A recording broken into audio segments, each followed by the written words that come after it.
Hablamos ahora, Mauro, del crimen de Susana Leiva. Sí, ¿se acuerdan de esta que fue historia? encontrada en un pozo en el patio de su casa. Claro, en Temperley. En Temperley. Sí, una causa que tiene un sospechoso preso, Alberto Ponce. Que era pareja de Susana. Encargado de edificio. Una mujer que fue asesinada de forma brutal. De acuerdo con la autopsia, hubo 4 puntazos, estrangulamiento, quemadura de cigarrillos, una mecánica criminal brutal. Estuvo desaparecida una semana. Finalmente encontraron el cuerpo en el pozo ciego de su casa. La investigación del fiscal Héctor Toneguso de Lomas de Zamora. Y lo que está faltando, otra vez se empieza a discutir, y esto está bueno que pase en los expedientes judiciales, precisiones. Bueno, en este caso no encuentran la escena del crimen. Saben, porque obviamente el cuerpo fue encontrado en el pozo ciego, que lo tiraron ahí, el cuerpo de Susana Leiva, pero no encuentran el lugar donde la mató. Exactamente. ¿Y qué pasó con la declaración del chiquito? Bueno, ahí está el tema. ¿Qué pasó con la cámara Gesell? Si aportó o no algo en el sentido de una mala relación de pareja, la motivación del crimen. ¿Se acuerdan también que estaba discutiéndose si pudo existir un abuso sexual por parte del acusado Alberto Ponce con respecto a ese chico de 10 años? Bueno, todo esto es parte de la causa judicial. Está con nosotros el doctor Jorge Monastergi, que es abogado de la familia de Susana Leiva. Doctor, buen día, gracias. Buen día, ¿cómo están? Bueno, ¿cuáles son las novedades que hay en la causa al día de hoy? Bueno, en el día de ayer se produjo un allanamiento nuevamente en la calle Blanco Encalada, el domicilio de Ponce y que era el de Leiva también. Que fue donde encontraron el cuerpo. Correcto. Lo que se está intentando establecer es realmente la escena del crimen, pero aparte se pudieron secuestrar algunos cuchillos, armas blancas, que podrían haber sido las utilizadas por Ponce, por el imputado, en esas apuñaladas que le dio en su plan macabro. Ahora esos cuchillos se van a peritar y de alguna manera vamos a ver si fueron los utilizados. ¿Cuánto hace que ocurrió el crimen? Ella desapareció el día 19, que era viernes. Claro. Sí. Claro. Y el día miércoles después se produce un allanamiento. 19 de julio. 19 de julio. Fue el día que desaparece. Sí. Era viernes. El miércoles hacen el allanamiento y los perros encuentran que en el pozo ciego estaba el cuerpo de Leiva. ¿Y por qué recién prácticamente un mes después este nuevo allanamiento donde encuentran esos cuchillos? ¿No se hubiese podido hacer ese allanamiento en aquel momento y secuestrar todos esos elementos en aquel momento? Obviamente que en el primer allanamiento también se desconocía, es decir, que había tenido ese tipo de lesiones punzantes. Es decir, eso estuvieron con exactitud cuando estuvo el informe de la autopsia, que cuando detalla las lesiones que tuvo, una de esas tantas lesiones eran las de arma blanca. Doctor, respecto a la presencia de drogas, porque al momento él escapa, digamos, Sí. al momento de hacerse el allanamiento, se lo encuentra cerca de la terminal de ómnibus, era De Constitución, de Constitución.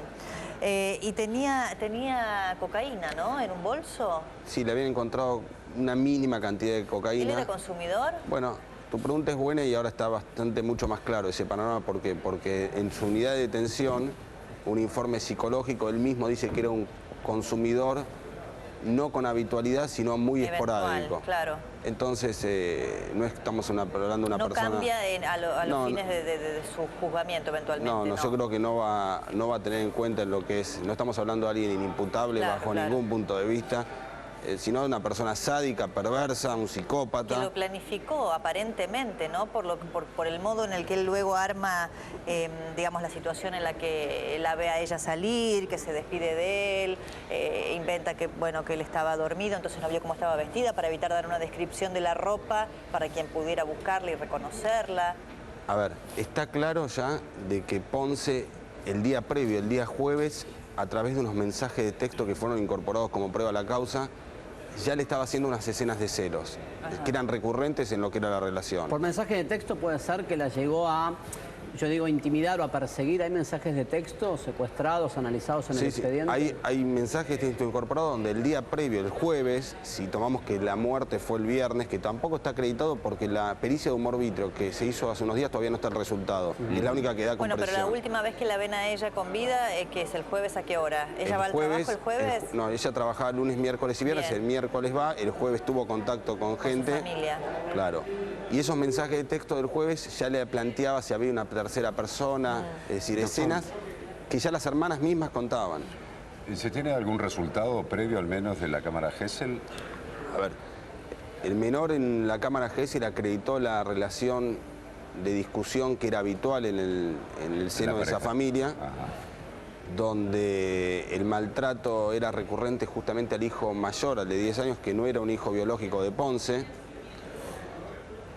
Y lo que se pudo acreditar es que hubo por lo menos un caso de tentativa de abuso sexual de Ponce frente al menor. Eso está acreditado. ¿El mismo día del hecho, previo? No, el chico no pudo precisar que fue el día del hecho, pero obviamente que nosotros entendemos de que ya existían por los mensajes sextos, esos que les comentaba que están incorporados, una escena de celos, de relaciones que no existían de parte de Leiva. ¿Se hicieron pericias psiquiátricas sobre Ponce? Se hicieron psicológicas, las psiquiátricas algunas están pendientes. ¿Y cómo dieron? Es una persona que está ubicada en tiempo y en espacio, es decir, no es nada raro. No se nota nada que pueda llevar a tener que indagar si es una persona que no está dentro de sus cabales. ¿La imputación es femicidio? La imputación en primer momento era homicidio simple. Nosotros le pedimos al fiscal que lo indague por el 80 inciso 1, que es el que mata a su conviviente o pareja o expareja. Se hizo lugar y fue indagado por ese delito. Nosotros cuando vimos todo el cuerpo de pericias que se han realizado, más allá que hay unas pendientes, pero principalmente lo que se desprendía del informe de la autopsia, entendemos de que la calificación tiene que ser más amplia y así se lo hicimos saber. Entendemos de que es un homicidio con alevosía, con ensañamiento y un femicidio. Ahora, ¿por qué es esto? Porque la pluralidad de lesiones que le provocó previa a la muerte la puso en una situación de indefensión para asegurarse su resultado. Esa es la pregunta que debería sumar. ¿Pudo haber estado en estado agónico? Es decir, porque todavía no está claro el momento de la muerte, la hora exacta, ¿sí? O por lo menos un acercamiento. ¿Pudo haber pasado que la apuñala, ella queda en un estado de agonía y después la tira al pososiego, una agonía de 4 o 5 horas? ¿Es una posibilidad de la causa? Es una posibilidad, yo no creo que haya sido tan largo el prolongado de ese tiempo, no. Sí entiendo de que las apuñaladas fueron previas, esa la provocó un estado de indefensión. Después, ¿por qué la alevosía y el ensañamiento? Porque más allá de que la puso en estado de indefensión, le hizo un sufrimiento innecesario. Él quería que sufra y gozar. ¿Quemadura de cigarrillo? La quemó con cigarrillos, le pegó brutalmente en la cara. Es una mujer que ha sido golpeada de una manera feroz. Y estamos siendo bastante cuidadosos por más que no lo parezca, y después la terminó ahorcando. Es decir, donde a mí todavía no me queda claro y creo que falta terminar de investigar eso un poco es si alguien colaboró en lo que fue esconder el cuerpo. Claro, lo que le quería preguntar, doctor, teniendo en cuenta la brutalidad del ataque y que por lo que nosotros vimos en las imágenes, yo no estuve nunca en el lugar, usted seguramente sí, ¿cómo nadie escuchó gritos, la pelea, no sé, como para poder auxiliarla o inferir cuando dan cuenta de que había desaparecido, de que pudo haber pasado algo en esa vivienda? Bueno, a ver, nosotros también teníamos esas dudas y le pedimos formalmente que sí te atestimoniara a muchos de los vecinos que estaban ahí. Algunos declararon, otros faltan declarar, que van a hacer la semana que viene. El tema es el siguiente, también ella tenía signos en lo que es su labio inferior, la parte interna, de unas marcadas de dientes, que eso significa de que Ponce le puso la mano en la boca para que esos gritos no se escucharan. Claro. Entonces es probable también de que cuando le produjo, que le tapó la boca, no se escuchaban esos gritos, y también una vez que le propinó las apuñaladas, ella quedó en un estado de indefensión, donde seguramente no podía ni gritar. Totalmente, estaba en inconsciencia prácticamente. Estuvo todo el tiempo, o sea, desde el momento en el que, porque nosotros, me acuerdo, hablamos con la familia. Sí. El más chiquitito, el de 1 año y medio, creo que sí había quedado el cuidado de un familiar. Pero el más grandecito, el que declaró en cámara Gesell, estaba, o sea, que estuvo desde el momento del ataque, al momento de ocultar el cuerpo, o sea, siempre estuvo en la casa. Sí, por eso son las cosas que todavía a través de las testimoniales que se tienen que ir incorporando, vamos a tener que, recién hay una claridad. O sea, es muy difícil reconstruir un hecho como fue históricamente. Es decir, realmente se hace muy difícil y más cuando no contamos con la colaboración, que más allá de ser un derecho, pero en realidad no tenemos el testimonio de Ponce. Ponce nunca habló ni nunca admitió nada de lo Ponce que hizo. sí tiene... Puede ser cuando lo estaban trasladando, en un contexto que no tiene valor jurídico, pero puede ser que haya dicho algo. Ponce, cuando estaba dentro de una comisaría en zona sur, una vez que fue trasladado de Capital Federal, solo de manera espontánea lo que dijo es que se le había ido la mano, que había una discusión por los hijos esa noche y que la había matado. ¿Y esto cómo quedó en el expediente? ¿Tiene valor? ¿El tiene fiscal validez incorporó, porque lo colocó, lo puso? Tiene validez porque no es una declaración que se le hizo en una sede no judicial sin su derecho a defensa. Es algo espontáneo que se le abrió un acta y va a ser una prueba más. Pero es un indicio. Es un indicio No, más. porque pasó con Mangieri, ¿te acuerdas lo mismo? Pero recientemente, el día 20, va a haber una rueda de reconocimiento, algo importante. ¿Qué es esto? Cuando él estaba prófugo, en la zona de La Tablada, una mujer escucha en vía pública, ve una persona con características de las de Ponce, que a otro señor le da un bolso y le dice, esto lo digo textual, se me fue la mano, maté a mi germo. Esta mujer se quedó horrorizada. Entablada, nada que ver con la zona geográfica de él. Esta mujer se queda horrorizada de lo que escucha, llega a su domicilio, al rato está mirando televisión y ve la cara de Ponce, es decir, la foto de Ponce, y que lo estaba buscando la justicia. ¿Qué es lo que hizo esa mujer? Se comunicó con sede policial de una manera bastante valiente y de mucha colaboración ciudadana, y comenta esto. El día 20 se va a hacer entonces un reconocimiento. ¿Por qué tiene validez? Porque esta mujer, no, según dice, no conocía la cara de Ponce. Claro. Entonces el día 20 se va a hacer esa prueba que va a ser de mucha importancia a los efectos de poder tener un testimonio de una persona que lo escuchó también a Ponce.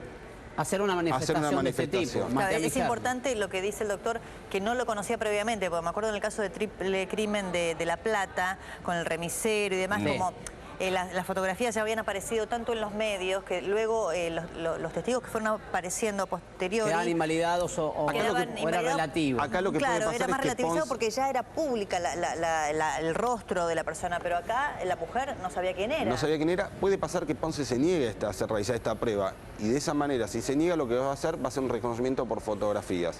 Más allá de eso, está en trámite unas pericias de ADN. Al lado del cuerpo se encontraron elementos como una goma de pelo, una cinta y un preservativo. Entonces hay que ver el resultado de ese ADN, si pertenece a Ponce o tiene algún ADN de alguno conviviente de esa finca también.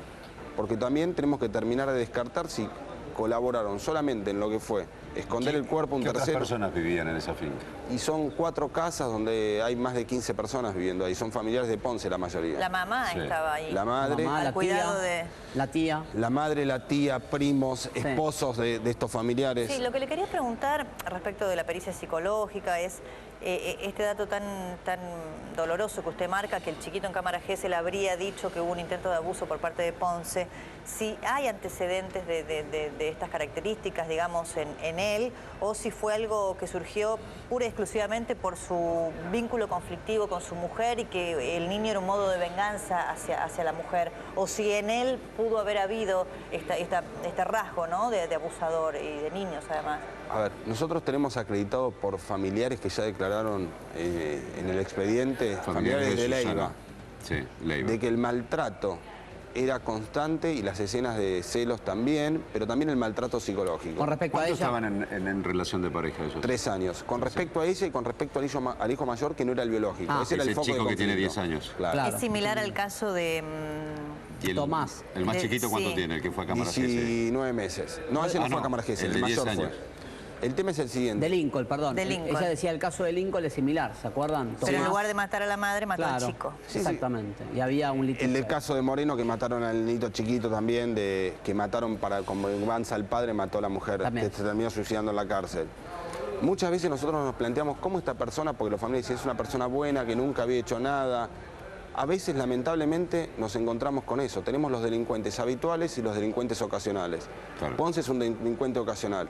¿El chiquito tiene un pequeño retraso madurativo? Sí, es muy mínimo, no incide. ¿Está escolarizado? Sí, no tiene incidencia. Yo quería hacer una muy corta, la última por mi parte, que tiene que ver con los rasguños. ¿Existieron o no rasguños en Ponce que no fueron descubiertos o sí fueron descubiertos en sede policial cuando todavía no habían encontrado el cuerpo? Sí, existieron lesiones y también una lesión en la mano. A ver, lo que trajo un poco de desorden en la investigación fue de que Ponce había dicho que le había arañado también el hijo pequeño. Ah, el hijo. Y le habían preguntado a algunas hermanas de Leiva si esto era así, si sabían que el nene arañaba, y las hermanas dijeron que sí porque era probable el nene. Pero obviamente no es culpa de las hermanas de Leiva, sino que los médicos legistas, que son los capacitados para saber exactamente... No distinguieron. La producción de la prueba, y no se le acercaron con esa anticipación al fiscal. No se le acercaron. Esa es la realidad. O sea, se podía haber encontrado antes el cuerpo. No tal vez evitar el homicidio, pero sí encontrar el cuerpo antes. Esa certeza la vamos a tener con la pericia de data de muerte. Cuando nosotros tengamos la precisión, si fue asesinada en la madrugada de ese viernes, evidentemente no se podría haber evitado este resultado. Bueno, si la pericia es después, ahí estamos en un problema. ¿Las agresiones cuándo comenzaron? ¿Duraron desde un principio estos 3 años de relación? ¿Qué dicen los familiares, las hermanas? ¿Y cuál fue la causa? ¿De qué dudaba o qué sospechaba? ¿Por qué se comportaba así Ponce? A ver, primero porque era una persona psicópata y perversa. Es decir, y comenzaron casi desde el principio de la relación. Muchas veces uno está acostumbrado, cuando vienen a plantear estos temas al estudio, es que las personas, primero, cuando tienen una dominación psicológica, no saben cómo pedir ayuda. Es decir, lo comentan, pero se sienten atrapadas. Por eso es importante a veces no esperar lo que es el paso a la violencia física, sino cuando hay una violencia psicológica a ese nivel, directamente hacer la denuncia. En Capital Federal lo pueden hacer gratuitamente, sin necesidad de tener un abogado. Van a la calle Lavalle y Talcahuano, donde está la oficina de la Corte Suprema. Ahí hacen una denuncia y pueden pedir una orden de restricción. Sí tenemos que trabajar en Argentina con una legislación un poco más fuerte, es decir, más allá que se agravaron los casos de violencia de género, en los casos de restricciones de acercamiento, la pena es muy leve, es de 15 días a 1 año y nadie las controla. Entonces hay que trabajar más en la violencia intermedia para no llegar a estos casos donde la justicia en realidad tiene muy poco por reparar. Doctor, muchísimas gracias. No, por favor. Hasta cualquier momento. Gracias, doctor, muy amable. Gracias, Mauro, también.